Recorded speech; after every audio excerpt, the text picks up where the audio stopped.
আমার 18 বছর বয়সী ভাতিজা প্রায়ই মজার মজার কথা বলত, যেমন বলতো, চাচি, আমি ঘোড়ায় চড়তে চাই। তার এসব কথা শুনে আমি অবাক হইতাম, কিন্তু সবসময় হাসি দিয়ে এগুলো এড়িয়ে যেতাম। তবে এটা প্রতিদিনের মতো হয়ে দাঁড়িয়েছিল। তখন আমার স্বামী দুবাইতে কাজে গিয়েছিলেন এবং আমি কিছুটা একাকী বোধ করতে শুরু করেছিলাম। এর ফলে আমার ভাতিজার প্রতি মনোযোগও একটু বাড়তে শুরু করেছিল। তবুও আমি সবসময় সম্পর্কের সীমানা মেনে চলার চেষ্টা করতাম। রাতে যখন আমি ঘরে একা থাকতাম, স্বামীর অনুপস্থিতি খুবই অনুভব করতাম, আর সেই কারণেই আমার ঘুম আসতে দেরি হতো। একদিন গভীর রাতে আমার ভাগ্নে আমার ঘরে এসে বলল, চাচি, আজ আমি সত্যিই কিছু বলতে চাই। এই বলে সে আমার দিকে এগিয়ে এলো। আমি কিছুটা বিভ্রান্ত হয়ে গিয়েছিলাম, কিন্তু তাকে এভাবে এগিয়ে আসতে দেখে আমি কিছুটা অস্বস্তিতে পড়লাম। তারপর সে আমাকে, বন্ধুরা রেডি হয়ে যাও, আজকের গল্পটি অনেক স্পেশাল।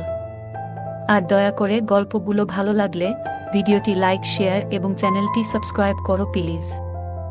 এটা সেই সময়ের ঘটনা যখন আমি আমার স্বামীর সাথে নতুন জীবনে পা দিয়েছিলাম। আমার জন্ম গরিব পরিবারে, তাই বাবা মা আমার বিয়ে তাড়াতাড়ি দিয়েছিলেন। বিয়ের ব্যাপারে আমারও অনেক স্বপ্ন ছিল, ঠিক সব মেয়ের মতোই। কিন্তু বাস্তবে সেই স্বপ্নগুলো পূরণ হওয়া সম্ভব হয়নি। বিয়ের প্রথম রাতেই আমার স্বামী আমাকে একা ফেলে বিদেশে চলে গিয়েছিলেন। আমার বিয়েটা খুব তাড়াতাড়ি সম্পন্ন হয়েছিল। আমি জানতাম না আমার স্বামীর বাবা মা জীবিত নেই। তার কেবল এক বড় বোন ছিলেন, যার বিয়ে বহু আগেই হয়ে গিয়েছিল এবং তার একটি সন্তানও ছিল। আমার বাবা মাকে এই সম্পর্ক ভালোই মনে হয়েছিল, কারণ আমার স্বামী একটি ভালো চাকরি করতেন এবং কোনো বড় চাহিদা পেশ করেননি। তাই বাবা মা বেশ আনন্দের সাথে আমাদের বিয়ে ঠিক করেন। বিয়ের পর আমার স্বামী আমাকে তার বাড়ি নিয়ে আসেন। সেখানে খুব সাধারণভাবে আমার স্বাগত জানানো হয়েছিল। আমার শ্বশুর বাড়িতে আমার স্বামী ছাড়া আর কেউ ছিল না। আমি যখন আমার স্বামীর ঘরে ঢুকলাম, তখন দেখলাম তিনি তার ঘরটা ফুল দিয়ে সাজিয়েছেন। সেই রাত আমার জন্য খুব বিশেষ হতে চলেছিল। সেই রাতটি ছিল আমার জীবনের বিশেষ একটি মুহূর্ত, একটি রাত যার জন্য আমি অনেকদিন অপেক্ষা করেছিলাম। আমি সুন্দরভাবে সেজেছিলাম এবং নিজের মধ্যে আনন্দ অনুভব করছিলাম। কিছুক্ষণের মধ্যেই আমার স্বামী ঘরে আসলেন। দরজা বন্ধ করে আমাকে কাছে এসে হাসি মুখে জিজ্ঞাসা করলেন, তুমি কেমন আছো? তার মধুর কণ্ঠে কথা শুনে আমি হেসে উত্তর দিলাম, খুব ভালো, তোমার অপেক্ষায় ছিলাম। এরপর আমরা একসাথে কিছু সময় কাটালাম, কথা বললাম এবং সারাদিন কেমন কাটল তা নিয়ে আলোচনা করলাম। এটি ছিল আমাদের জীবনের একটি সুন্দর ও স্মরণীয় মুহূর্ত। শুরুর দিকে আমি কিছুটা অস্বস্তি বোধ করছিলাম, কিন্তু ধীরে ধীরে আমাদের কথাবার্তা আমাকে স্বস্তি দিতে শুরু করে। আমরা একে অপরের সাথে আরও খোলামেলা হয়ে উঠি।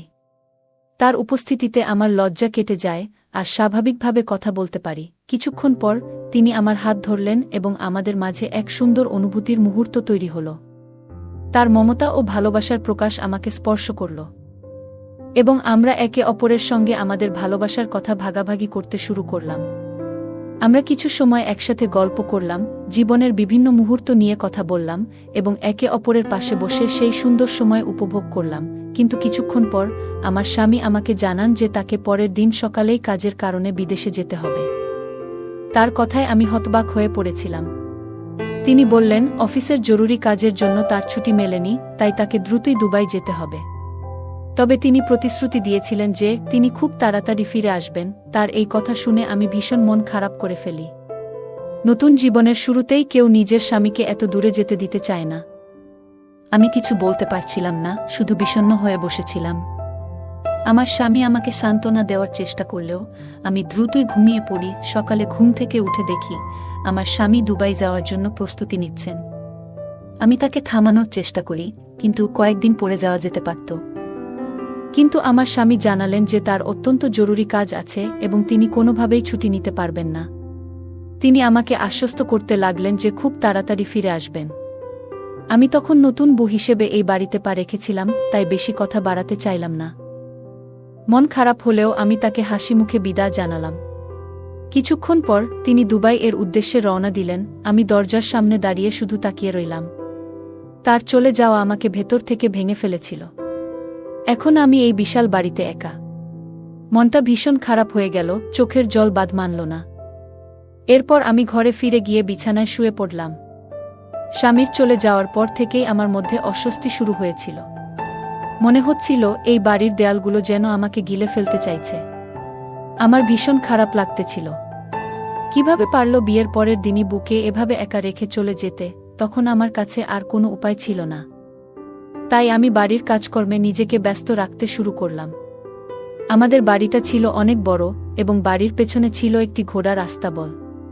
সেখানে 5টি ঘোড়া ছিল, যেগুলো আমার স্বামী আগে থেকেই পালতেন। ছোটবেলা থেকেই আমার পশুদের প্রতি বিশেষ দুর্বলতা ছিল, তাই বাড়ির কাজ শেষ করার পর আমি ঘোড়াগুলোকে খাবার দিতে গেলাম। তাদের মধ্যে একটি ঘোড়া ছিল সাদা রঙের, খুবই সুন্দর দেখতে। সেই ঘোড়াটিকে দেখেই আমার মনে অদ্ভুত এক টান অনুভূত হল। সেই ঘোড়াটিও যেন আমার মতো একা ছিল এই বাড়িতে।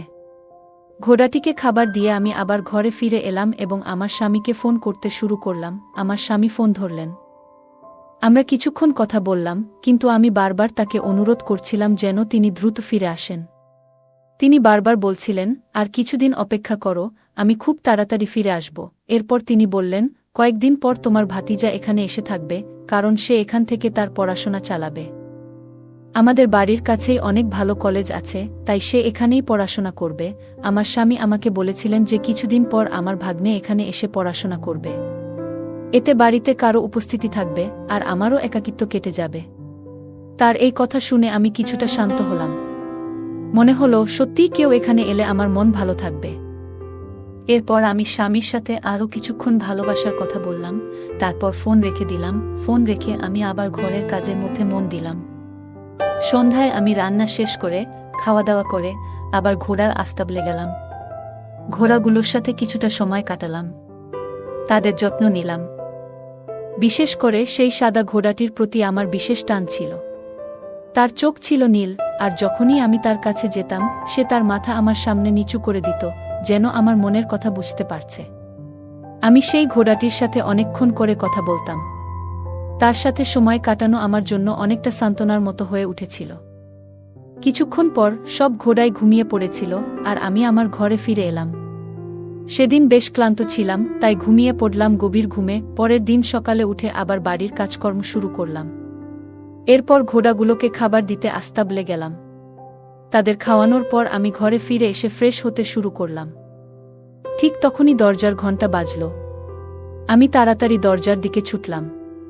দরজা খুলে দেখি সামনে দাঁড়িয়ে আছে একজন যুবক, যাকে দেখে আমি অবাক হয়ে গেলাম। সে সত্যি অনেক সুন্দর ছিল। যুবকটি আমার ভাতিজা ছিল, যাকে আমি বিয়ের সময় মাত্র একবার দেখেছিলাম। তাই প্রথম দেখায় আমি তাকে চিনতে পেরেছিলাম। সে হাসি মুখে বলল, চাচি, আপনি তো আজ খুব সুন্দর লাগছেন, আগের থেকে তো অনেক সুন্দর লাগছেন চাচুচি।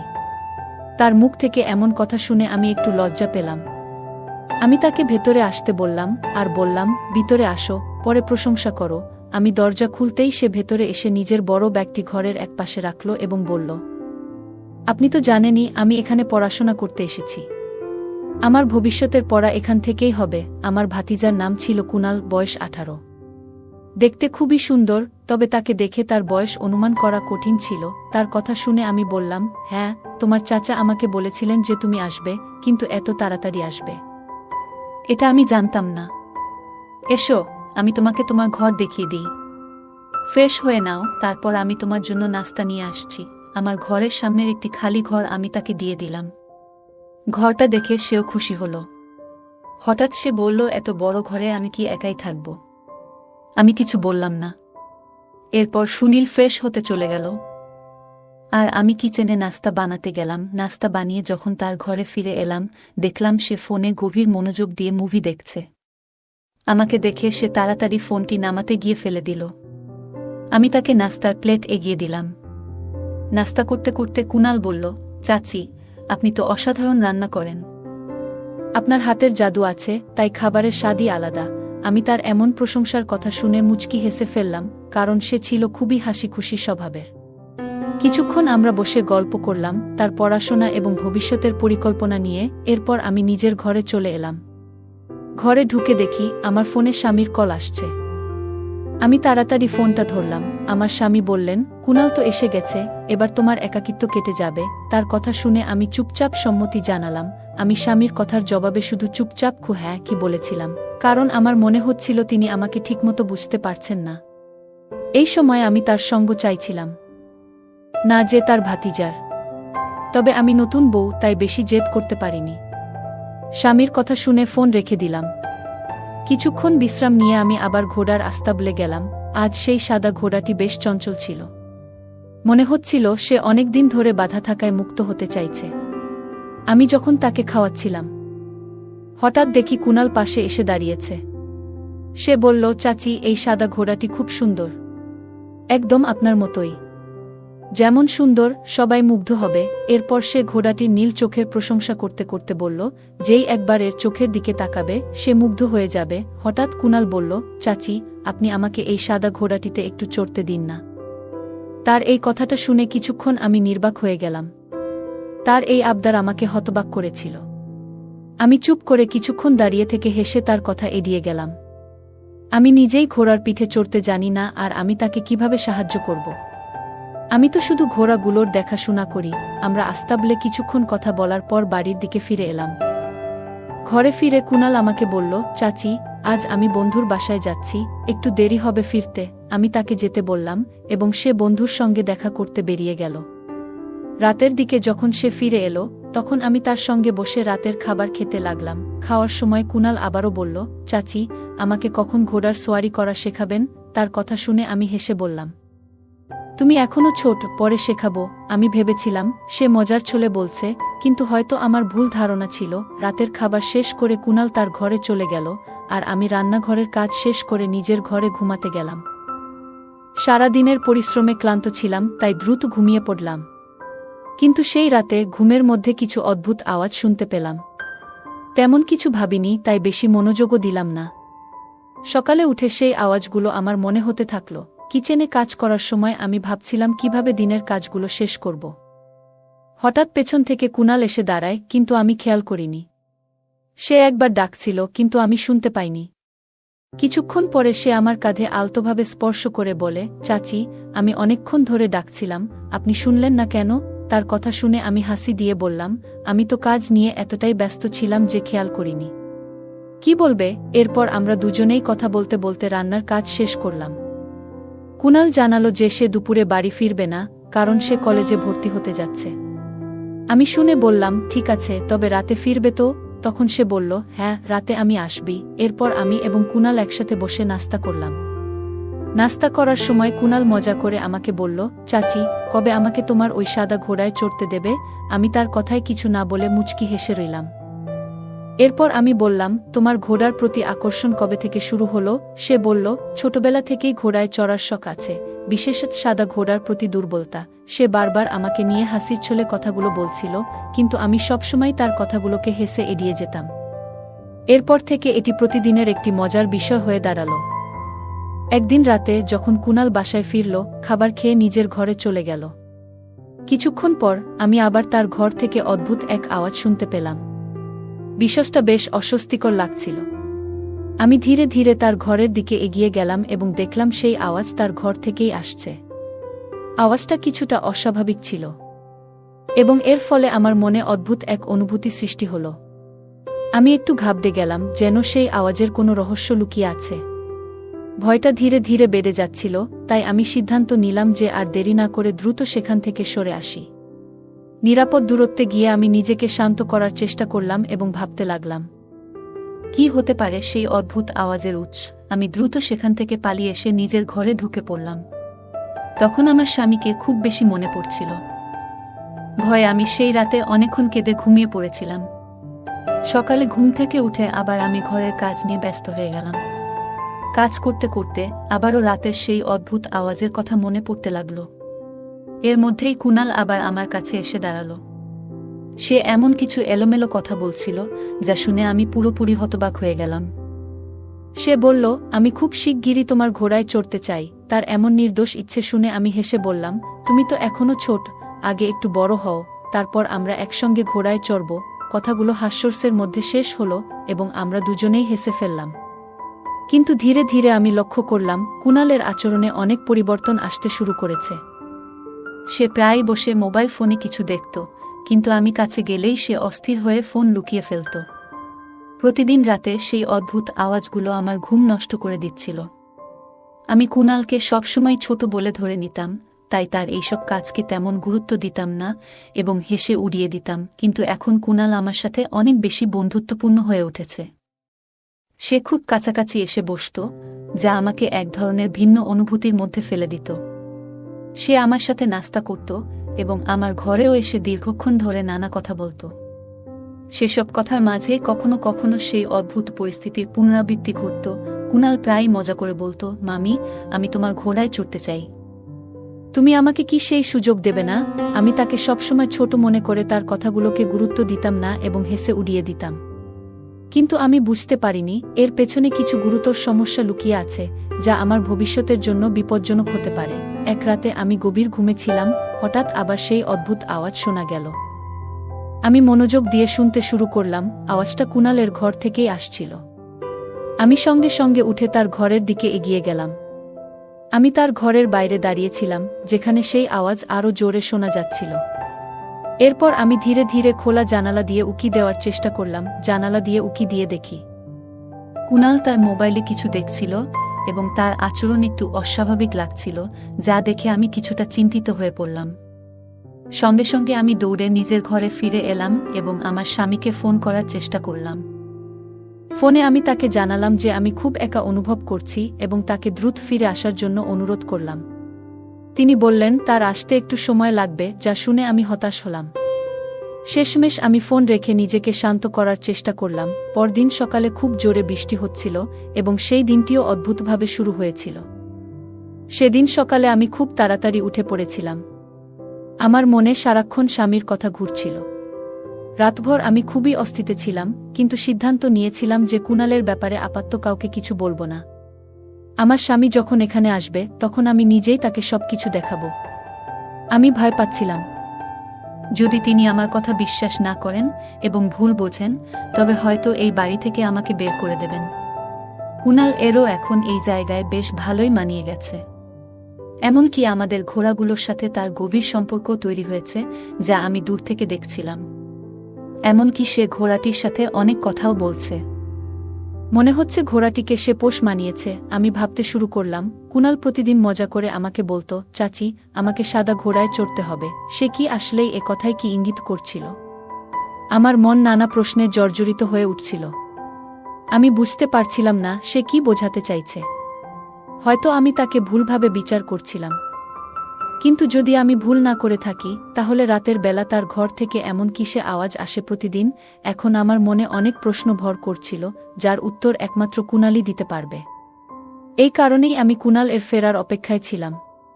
কিছুক্ষণ ঘোড়াটির সঙ্গে সময় কাটিয়ে কুনাল যখন ঘরে ফিরল, তখন সে নিজের ঘরে চলে গেল। আমি তার পেছন পেছন গিয়ে তার ঘরে ঢুকে দরজা বন্ধ করে দিলাম। কুনাল আমার এমন আচরণে পুরোপুরি বিস্মিত হয়ে পড়েছিল। সে অবাক হয়ে বলল, চাচি, আপনি এত তাড়াতাড়ি উঠে পড়েছেন? আমি বললাম, তুমি কেন এত অবাক হলে? তুমি কি চাও না আমি তোমার কাছে আসি? আমি ইচ্ছা করেই কিছু অদ্ভুত কথা বলতে লাগলাম এবং সে আমার ইঙ্গিতগুলো বুঝে গেল। সে সঙ্গে সঙ্গে বলল, না, আমি এমন কিছু বোঝাতে চাইনি। আমি জবাব দিলাম, তাহলে তুমি কি বোঝাতে চেয়েছিলে? প্রতিদিন তুমি বলো তোমাকে সাদা ঘোড়ায় চড়তে হবে।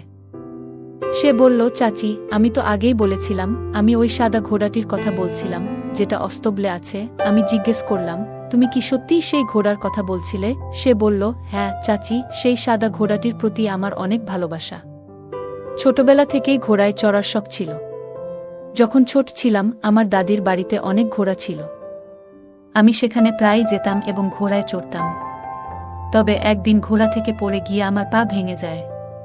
সেই ঘটনার পর বাড়ির লোকজন আমাকে ঘোড়ার কাছ থেকে দূরে থাকতে বলেছিল। কিন্তু ঘোড়ার প্রতি আমার ভালোবাসা কখনোই কমেনি। সে আরও বলল, যখন এখানে এলাম, এই ঘোড়াটিকে দেখে আমার পুরনো স্মৃতিগুলো ফিরে আসতে শুরু করেছিল। কিন্তু আমি ঘোড়ায় চড়ার পদ্ধতি ভুলে গিয়েছিলাম। আমি জিজ্ঞেস করলাম, তাহলে তুমি কিভাবে ওই ঘোড়ায় চড়ছিলে? সে বলল, আমি রাতের বেলা ভিডিও দেখে শিখছিলাম কিভাবে ঘোড়াকে বোঝানো যায় এবং কিভাবে তাকে নিয়ন্ত্রণ করতে হয়। ভিডিও দেখে আমি অনেক কিছু শিখেছি। কুনালের মুখ থেকে সব কথা শুনে আমি নিজের ভুল বুঝতে পারলাম। আমি তাকে ভুলভাবে বিচার করেছিলাম এবং এতে আমার নিজের উপর লজ্জা লাগছিল। সে আসলে খুব ভালো ছেলে ছিল এবং আমার মতোই প্রাণীদের প্রতি তার গভীর ভালোবাসা ছিল।